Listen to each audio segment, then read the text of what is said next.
Most operating systems begin with Linux, BSD, or another existing foundation. TinyCoreOS began in Poland, with one programmer, an empty screen, and a question: how much of a complete desktop system can be built from scratch? Underneath is a custom x86-64 kernel with preemptive multitasking, a virtual file system, the native TinyFS file system, TCP/IP networking, and ELF userspace. CoreShell provides a kernel-integrated, keyboard-first environment with commands, pipes, background jobs, dynamic function keys, and text-based tools.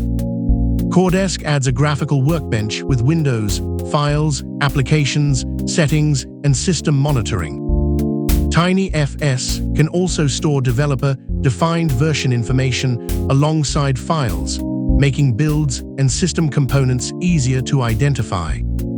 TinyCoreOS boots without a conventional installation and runs in QEMU, VirtualBox, or on physical x86-64 hardware.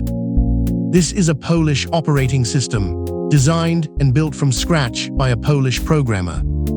TinyCoreOS, CoreDesk, CoreShell, coming soon.